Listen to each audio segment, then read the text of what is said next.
I wasn't kidding, was I? I told Sister Maureen before I came out invested that these are not easy readings to preach on. They feel dark and foreboding. They feel threatening to us. And we might wonder, where is the good news? There is, I think, a common theme that runs through our readings from the first to the Psalm, to the second reading and our Gospel. Themes of fairness and justice. And we might ask ourselves, how could we sing the psalm we just sang, for instance, that God will come as a ruler of the earth to bring justice? How can we sing that in good faith when for 2,000 years we have seen anything but? We have seen a constant cycle of the powerful rising up against the weak, of the rich overturning those who are poor and exploiting them for their own benefit. How do we reconcile the belief in a fair and just God with the experience we have of reading the newspaper every day? What does God's justice look like anyway? When we read the scriptures, we know that Jesus teaches us, for instance, that God's rain falls upon the just and the unjust. That there is a sense of God weighing in the balance of his own wisdom how he will treat those who are good and those who are not. There is something meant to be reassuring in that. But we must live in faith and entrust it to God's hands, it seems. The last shall be first, and the first shall be last, Jesus teaches us. He also, in that parable about Lazarus and Dives, says that those who are satisfied in this life and callous to the needs of others will suffer, and that those who are poor and victimized in this life will be raised up by God and blessed. Jesus condemns the self-righteous and praises sinners who mend their ways. The only consistency I can see is that God's justice looks very different from the kind of justice and way of fairness that we often think of in the world. God is about raising up those who are lowly and toppling those who are powerful. And we might wonder, when is this going to happen? I don't know.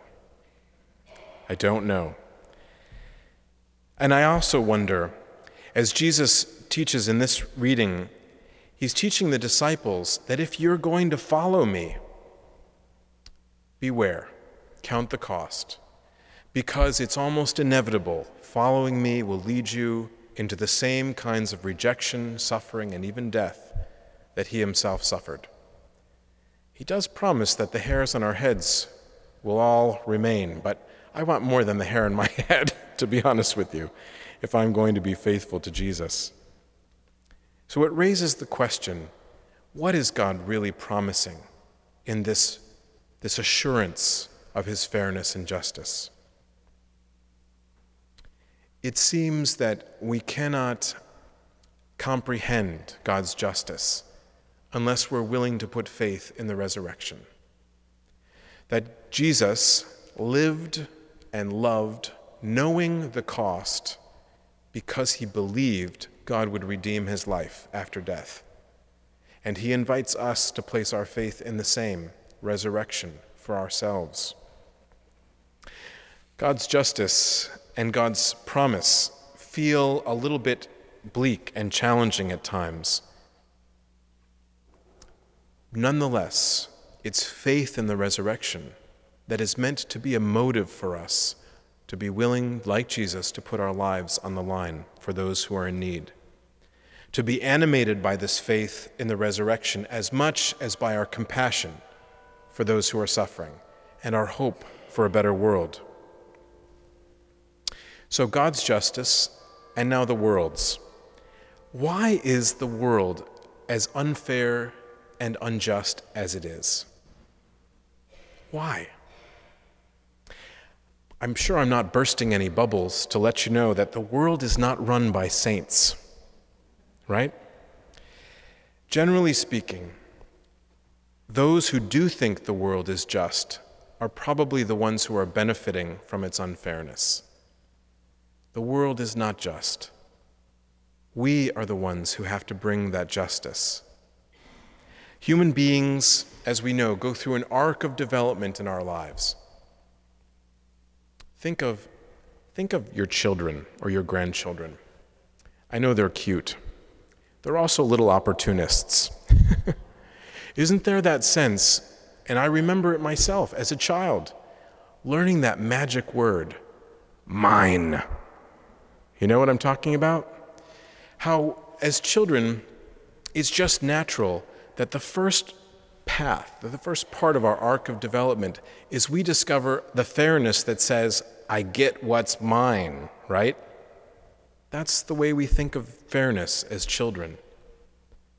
Hopefully, we evolve. We grow to be adolescents. We desire friendships with other people. We realize now that if fairness is about just what's mine, I'm not going to have too many friends. We learn that fairness needs to somehow also take into account others. So mine and yours, ours. We develop a little sense of fairness. It's a little bit of an evolution.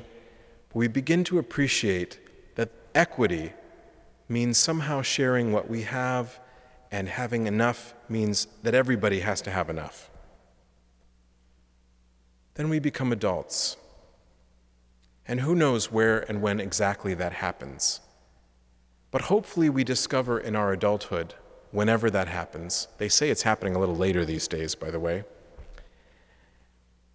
we discover that somehow our having enough and others having enough in an unequal and unfair world means at times we might have to make sacrifices, that we must live simply in order that others simply live. Because no one else is going to promise or make sure that that happens. We have to do that. We have to make policies. We have to sort of be careful to make sure that we live that way, extending our sense of fairness, extending our sense of justice to those who have less. And if we're lucky, we mature even further. We become like the saints, who were not concerned for their own well-being more than they were concerned for others.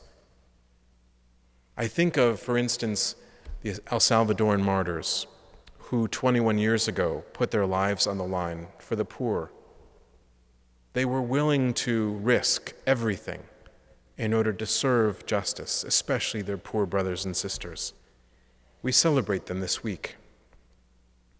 There is something about this maturing, evolving, and growing that is desperately needed in our world these days, because the opportunism we knew as children and the sense of reciprocity we knew as adolescents are not enough anymore. We must continue to grow and evolve in our own sense of how much is enough and how much we desire to share what we have with those who have less. In the workplace, in our marketplaces, in our international trade agreements, in the wider world. This is the way we reconcile the difference between God's justice and the world's. We become the meeting place, the agents and the instruments for God's care in the world. Perhaps you and I will even someday become saints.